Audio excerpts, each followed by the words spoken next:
Haribol, namaste. So, live na tayo ngayon. I mean, naka-on na yung camera natin. Okay, hi, So, namaste. kasama natin ngayon si Tita Bajan Dasi. And tita ko siya eh. So, yun ang blood relationship ko sa kanya.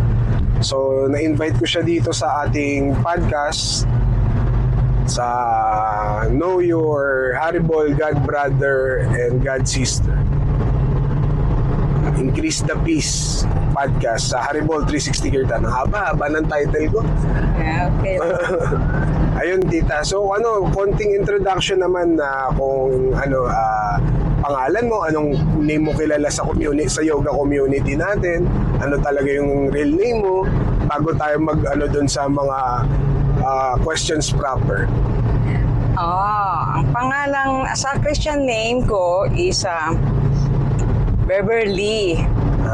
Tapos, matagal din, elementary, dyan, kasi ulila ako sa tatay. So, maaga akong nag-mature. Childhood days muna yan, tita. Yan, oo. So, kumbaga parang before ka nag-aral, ano si Bajan Dasi, ano yung ginagawa niya from yung time na nagkaroon na siya ng isip, pero hindi pa siya napupunta doon sa formal education na elementary days. Ano yung mga pinagagawa mo? Ano yung thoughts mo during those times? Wala akong masyadong laro. Actually, panganay kasi ako. Kaya maraming responsibility ang panganay. So, ilang kayo, tita? Ilang kayo magkakapatid? 6 kami. 6. Oo. Ilan yung lalaki, ilan yung babae? 2 lalaki at saka 4 kaming babae. Ayun. So, at that time, marami akong question. Pero, hindi pa ako Bajan yan. Beverly pa lang ako yan. Marami akong question sa buhay. Dahil kasi siguro, lagi mapag-isa, tapos laging binibigyan ng mga responsibility sa bahay. Tapos, marami akong katanungan. Ang unang-una kong tanong, paano matatapos yung suffering ko? Kasi usually pag panganay niya, sa kanya yung nakatoka, tapos yung 6 na kapatid mo, ikaw ang magte-take care nun. Tapos na-mention mo kanina, ulila ka sa papa. So, si Lola lang ang father and mother figure, then ikaw na yung parang katuwang niya kagad sa pag-release ng mga... So, hindi pa nag-aaral, ilan na kayo nun? So, syempre, isa-isang lumabas eh. Pero, syempre, pero buo na kaming 6. Okay. Ang naaalala ko, usually, ang naalala ko lang talaga, marami na akong question, grade 3 ako. Pero kasi grade 2, hindi masyado pa. Kasi parang simula pa lang ng pagkawala ng tatay ko, grade 2. Parang sunod-sunod kami magkakapatid. Di ko alam eh. Yung panahon siguro noon, anak na anak. Pero although maganda sana kung spiritual life yung na-introduce ko sa kanilang lahat. Pero, yun nga, ang tanong ko sa sarili ko, parang kailan matatapos yung suffering ko? Parang sa akin na-load yung kasi naging tatay yung nanay ko. Tapos, ako yung parang nanay. Tapos lahat yung grade 3 pa lang ako, nagluluto na ako. Pero yung tita, nung hindi ka pa nag-aaral, anong religious practice nyo naman nun? Catholic lang kami every Sunday. Wala nga ako ganong naintindihan sa Catholic. Pero nagsisimba kayo kada Sunday. Ganon ang practice ni Lola? Or hindi siya ganong kahigpit? Hindi gano. Nung nag-high school ako, tsaka ako lang, dahil napunta ako sa private, nag-aral ako. Dahil yung gusto ko talaga ng solusyon doon sa aking tanong, doon sa aking maraming questions sa sarili ko. And then after a while, lumaki. Lumalaki kami, yung mga question ko, walang kasagutan. Kasi napansin ko, nung nasa Catholic ako, gusto kong bukas ng open ng problems. Okay. Kaya lang, kung magtataka lang ako, gusto ko lang sigurado yung aking matatanggap na solusyon. So, may napagtatanungan ka naman during this days? Ayan, pari na yan. Minsan nagpupunta ako doon. Pagka kasi malungkot ako, pupunta ako sa simbahan. Pero so, may ganun ka ng relationship dito? Yeah, pero... high school? Elementary pa lang. days, pag may Oo. problema ka, may katanungan ka, pinupuntahan mo yung pare dahil Christian yung Katoliko naman yung upbringing ni tita o yung ni lola. So ganun yung setup mo. So anong nangyari dun sa pag-inquire mo dun sa pare? Kaya lang ang nagka-problema ako kasi pag humingi ako ng payo sa isang pare, hahanap pa uli ako ng isa pang pare para to be Okay. sure na kasi elementary ako, hindi naman ako Bible nag-incline o nagbabasa pa, hindi pa, grade 3 pa lang ako niyan. So, iba yung sasagot ng isang pare, iba rin na sasagot ng isang pare. Sabi ko parang baka... Hindi harmonious Oo, sabi ko, hindi yata ako conforme. So, ang ganun ginawa din yung pakiramdam mo, Lord within the heart, o yung hindi nyo pa naman alam yung term na Lord within the heart before. Wala Pero yung naman yung dibdib sa inyo, hindi, it doesn't satisfy your question, yung sagot ni pare 1 and pare 2. Hindi Yan. hindi na Tapos, satisfy. hinayaan ko na lamang. Tapos hanggang sa lumipas sa mga panahon, tinutulungan ko lang ang nanay ko. Parang yun ang akong nanay, para habang lumalaki yung mga kapatid ko, as much as possible. Okay. Tutulungan ko siya, paano yung sa bahay, maglaba, may ganung sistema na, grade 3 pa rin. Financially, do you have to be involved? Pero okay naman sa financial, siya yung talaga nagtatrabaho. Tapos may by duties na kami, lahat kami. May taga sa kwarto, merong tagalaba, may tagaluto, may panganay namin na isa. Nag-aaral ka nun, tita? Hindi ka nag-stop? Nag-aaral. Teka, nag-stop ako nung pagtapos ko na elementary. Nawawalan ako ng gana na mag-aral at that time nung papuntang high school.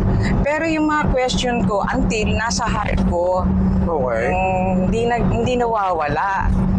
Then, lumipas ang mga panahon, third year ako, parang naipag-iwanan ako ng Saan lugar yan, tita? Saan ka nga pala nag-college?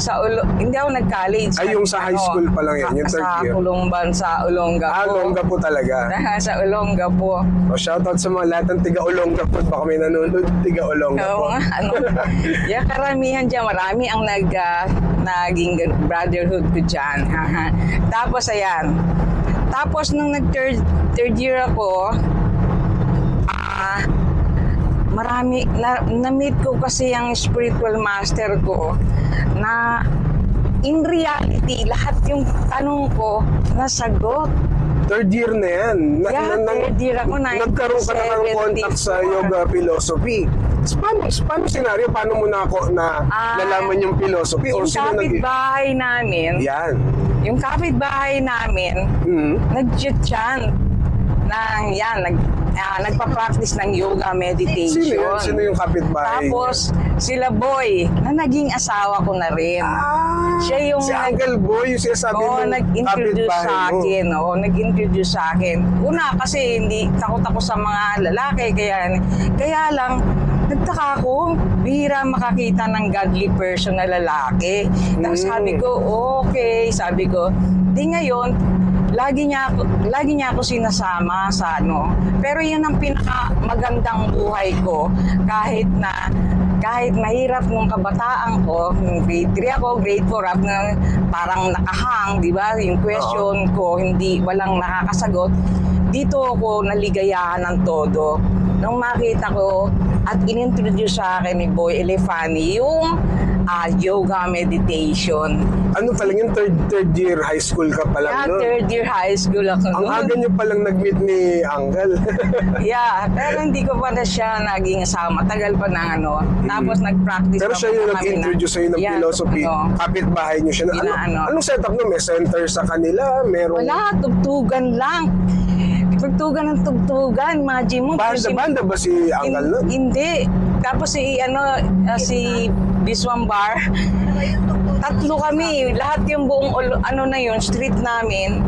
Dahil teenager siyempre, mga teenager, sama-sama, group yan, tugtugan lang. Magsisimula kami ng hapon, alas 5, umabot kami ng alas 2. Pero may break dyan, kakain kami. Yung break lang namin, siguro, iihi ka. Yung mga ganon. Nonsense music o kirtan na yun. Ayun, baka hindi narinig sa mic. Yung ano raw ba yung... So, during those days, high school, na-meet mo si Uncle. So, mahilig kayo sa music that time. At that time, oo. Mahilig kayo sa music. Meron ka sariling banda nun? Or Wala walang kaming banda. Pero sila, Teenage life yan. so teenage life, sila nagkikirtan-kirtan Tugtugan na. lang. Tugtugan kami. Hindi pa kirtan. Hindi, O mix kirtan na yan. Kirtan na yan. Kasi, na-attract ako sa, kirtan. Una yan, sa Manila nang galing, yung kirtan. Di ba? Okay. Yung kirtan na yan, kirtan meditation na tinatawag sa ngayon, tinatawag ng kirtan meditation. So, galing yan dun sa kapatid niyang si Boboy Rifani kasi college. Si Uncle Boboy. Narinig niya yan dun sa Manila, sa UE. Diyan, University of East. University. Nagsasalita si Sheila Prabhupada. Sheila din. Prabhupada dyan. Tapos ngayon, ibinigay niya kay Boy, tapos mamaya, merong mga tugtog na hindi ko alam paano nila rin record. Tapos ngayon, nagtutugtugan lang kami doon. Ang dami namin na-encourage ng buong tropa ng buong 23rd Street na yon. Halos napachant namin. So lahat halos ng mga tropa nag-chant na. Oo, mga bata So doon pa, sa anim na kapatid mo, tita, ilan na nag-chant doon? Sa anim na nag-chant sa kapatid mo? Si Ellen, si Ellen ang pinakamatagal. Pero sila, nadala ko rin sila sa chanting. Pero dumating yung time na lahat sila nag-chant din, Nag-chant sila, pero hindi sila nagtagal kasi nag-abroad na yung iba, may pamilya, Tapos na-extend. kaliwalay kami. Alam ko dito na-extend pa dun sa mga pinsan-pinsan eh. Yeah, pinsan, Sa- pamangkin, lahat yan. Kasi, Manugang, ang daming nag-chant. So family talaga ng mga nag-chant yung Talagang nangyari sa marami. Saka mga kaibigan talaga. Kasi ang pinakamaganda rito, tugtugan lang ng tugtugan kami ng holy names. So nasa cleansing part kami, stage Okay. kumbaga. Di ba ang unang kasi cleansing Okay. Cleansing of the heart and mind. So, nag-enjoy kami. Ganun ang oras ng aming pagtugtugan. Imagine mo, ang tagal, minsan everyday pa, lalo na pag Sabado at Linggo na. So nakakagalitan ako ng nanay ko. Pinagawa mo dyan sa na yun. Kababae mong tao, nandiyan ka sa kalye. Nandun lang naman kami nasa, kumbaga sa street na parang lang, nasa gate, ganyan, tugtugan lang, dumadami kasi kami, nagtutugtugan. Si Bitoy kasi, ang pangalan niya, Biswambar, lahat yan, nahatakban, pwedeng umupo. Pinapaupo namin, makinig, tapos mamaya-maya, tumutugtog na rin sila ng Gopala Govindarama, yan.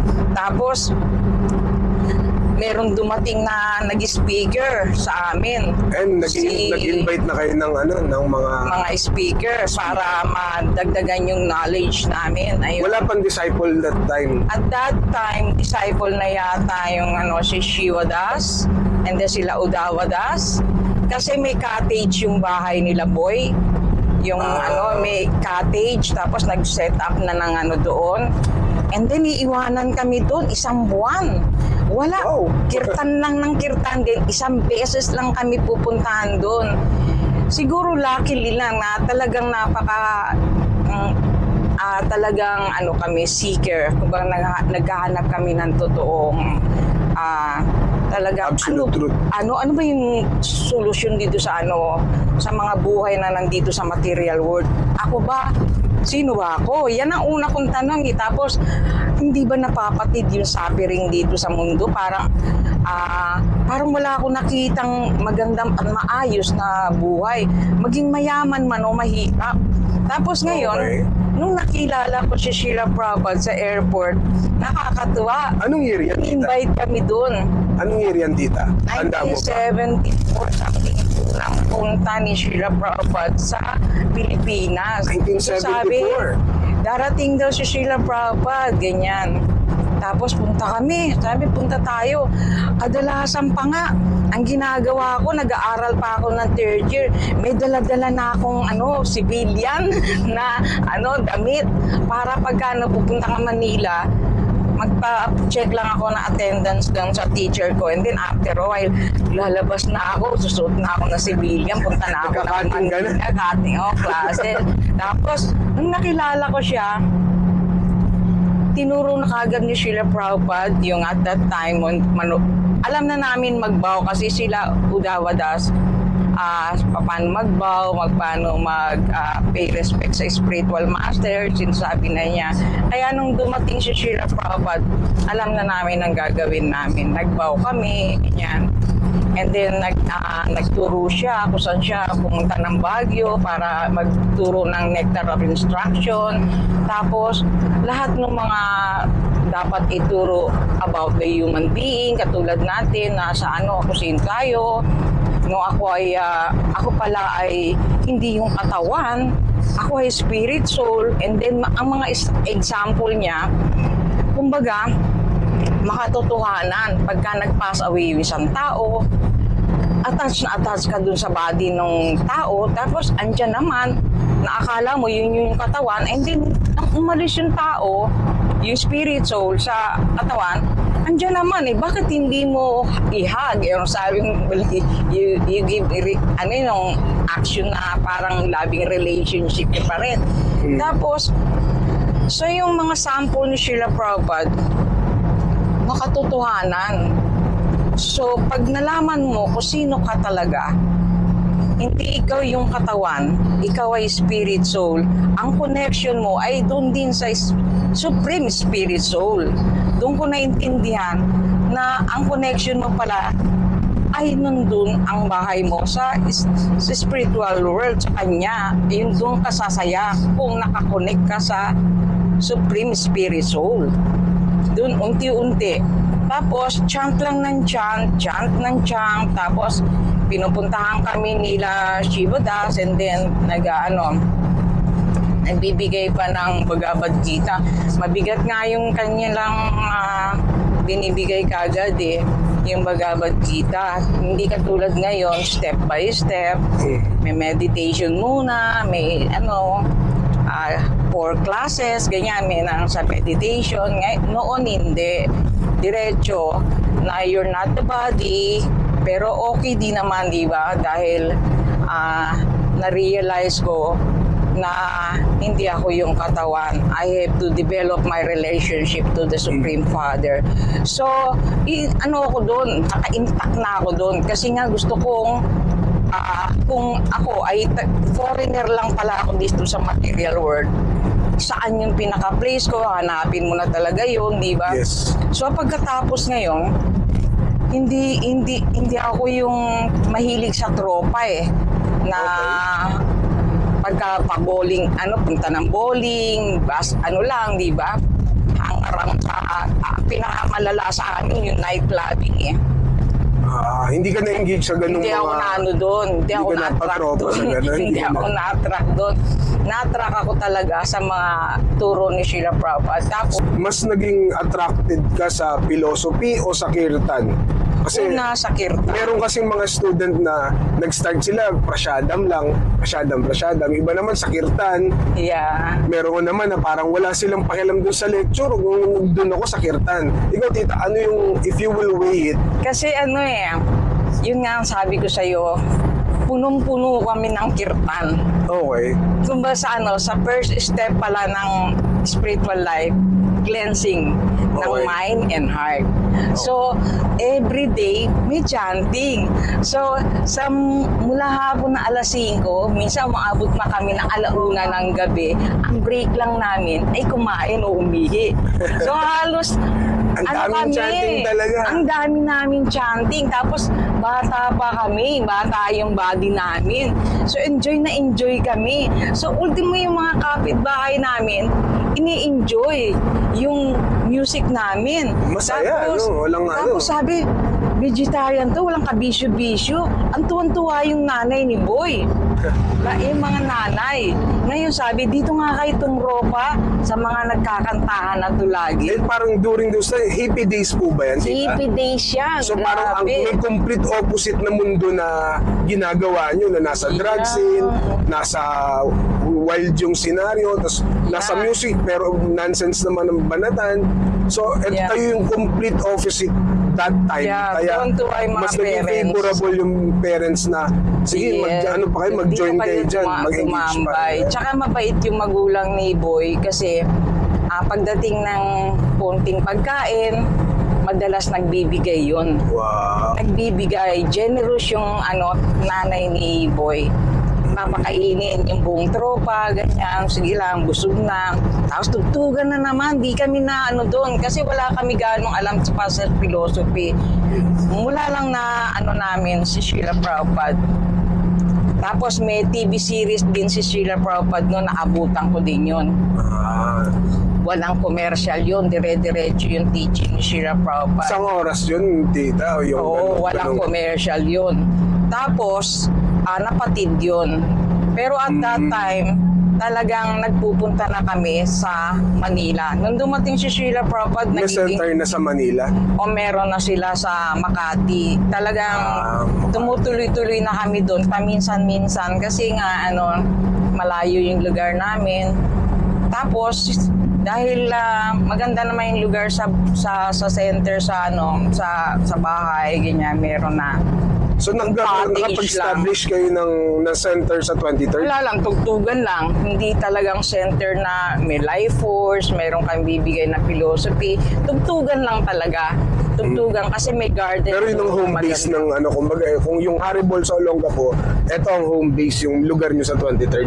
Ganun na ba ang yun setup? Yung yun yung setup. pinakakilala at Yun ang setup. Tapos Okay. ngayon, dumating na si Eddie Boy, nagtindig na ng parang si Sudama, doon nagpupunta si Sudama nga pala at nagbebenta ng motor niya dahil kasi hindi sa magsaysay doon ko sa maraming kano kasi mahal yung kanyang motor, Mga Harley Davidson. mga Harley ganyan. So doon niya lang sa Pilipino yata hindi kaya yung price niya nung panahon doon. Hindi ko alam kung anong doon setup, pero mas maraming kano ang madali niyang ibenta sa mga kano yun doon. So nagpupunta siya doon at tapos tinuturuan niya kami. Foreign ba yung body nun? Yeah, si Sudama. Foreign siya. So, anong relationship ni kay Sudama Srila kay Srila Prabhupada yun. Magkaano sila God brother or something ganyan. Pero connected silang ganon. Parang alam ko si Sudama ang nag-ano ng Philippine Mission. Parang Siya yung mission. Siya unang pumunta unang dito. pumunta. So, actually, ang alam ko, papunta siya ng Taiwan. Pero nag-stop over siya rito. Nakita daw niya yung Pilipinas is very parang godly person. Tapos so dito siya nag-spread, nag-standby siya rito. And then na-meet niya si Eddie Boy, something ganyan. Hindi ko masyadong... So madalas siya sa Olongapo that time.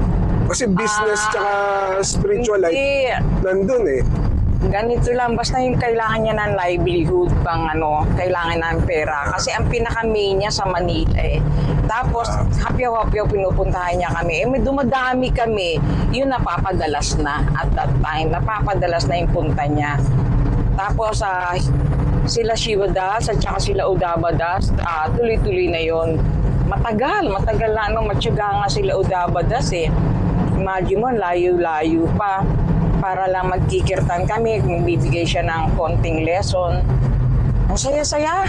Yun na yata yung pinakamaligayang parte ng buhay ko. Nung na-meet ko ng Haribol. Sa Makati yan, tita, yung sinasabi mong pinakamasaya o yung in general? Basta may chanting. Talagang super saya. Hindi ko na parang gusto ko wag matatapos yung chanting kasi hindi mo nararamdaman yung lahat ng problema rito sa mundong to. So ano yan, college days na yan. Kumbaga, hindi pa kayo naging second year college si Boy. Pero kasi hindi siya nag-aral na lang siya ng philosophy. Yan ang so okay lang. Basta nag-chant kami hanggang tuloy-tuloy. And then, Tapos iba dyan na lagas-lagas na, pero nagka-temple sa Cali Beach. Cali Yan Beach. kasama na sila Yasoda, bata pa si Yasoda, lahat kami nagtatambayan lang doon, chanting ng chanting. Sisimula kami ng Arctic 6 o'clock, matatapos kami ng 11 o'clock, rock out. Wow. Tapos yung ano namin, chanting talaga, tapos yung yumuyog-yug yung nipahat namin, minsan na-experience na kalawag bagsak dahil sa dami namin, tapos ano, ang saya talaga. Tapos, uuwi kami. Basta ako gagawin ko lang lahat ng duty ko sa bahay kasi yun ang duty ko. Tapos, hindi na napapansin ng nanay ko kung yung ginagawa ko. Hindi ka naman Kasi napapagalitan. Hindi, kasi may gimmick ako. May isa akong gimmick. Kasi Ano yan? dahil wala akong DT, nagsisimula ng may DT sa temple, pinintroduce na yung DT. And then, alas 3 pa ng madaling araw, titindig na kami, maliligo kami, yung ganyan. Kasi 4 o'clock pa lang, may na kami. May Guru Puj, 4 o'clock. And then, ng 4 o'clock, after that, meron kaming Guru Puj, Arctic. And then, after that Arctic, meron pa kaming Tulsi. Ang laki ng iniikutan namin ng Tulsi. And then, after that, papasok na ako sa school. Meron akong uniform na dala naman. Grabe yun. So, kadalasan, yun ang ginagawa ko nung panahon noon.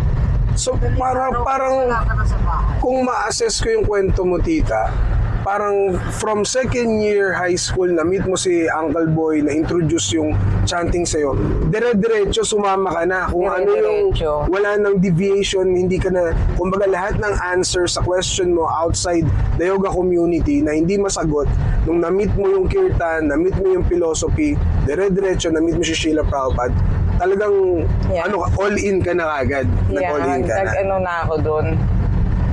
Hindi, nag-chant Nag-surrender ka na, kumbaga. Nag-chant ako. Kasi yun ang pinaka-masaya na parte ng buhay na makikita mo. Pero dito. honestly, tita, sa puso mo na parang naramdaman mo ba that time? Kailan mo naramdaman na eto na yung hinahanap ko, eto na yung sagot sa lahat ng tanong ko, si Srila Prabhupada, nakita ko, eto na yung taong aalayan ko ng buhay ko. Oo. Kailan nangyari yung moment na yun, tita? 1970s yan. Basta 1970s yan. Nakita ko na sinabi niya na hindi ako yung katawang na ano ka lang dito, temporary sa material world, ang suffering dito pag na-realize mo na your spirit soul, you're not the body, and your connection should be connected to the Supreme Person. And then tinuloy-tuloy ko muna doon kasi hindi ko naman lahat ma-absorb yung knowledge eh. And then after a while, may mga iba pang lecture, yung mga unfavorable and favorable should be yung favorable gawin mo, and then i-reject the unfavorable which is not connected to the Supreme Person, and then you reject it. Yan ang doon. So gustong-gusto ko yun. Madali lang pala. Pero yung ibang tao, parang hindi ko alam, nararamdaman nila, mahirap. Yung pala, nung nalaman ko na si Srila Prabhupada, mahirap sa taong hindi willing na gawin. Yung pala yun. And marami na siguro silang attachment sa ibang bagay bago na-meet nila yung philosophy. Oo. Ikaw kasi parang Wala. hindi ka nga nabarkado sa Parang bowling nga lang, sabi mo ayaw mo. Pero na-experience ko, pero hindi ko na-enjoy. Pero talaga yung Holy Names, parang ibang klase nung kumapit. Parang magnet. Magnet ka. Wag ka, sabi, may event dito, ganyan. Tapos, natataranta na ako. Sabi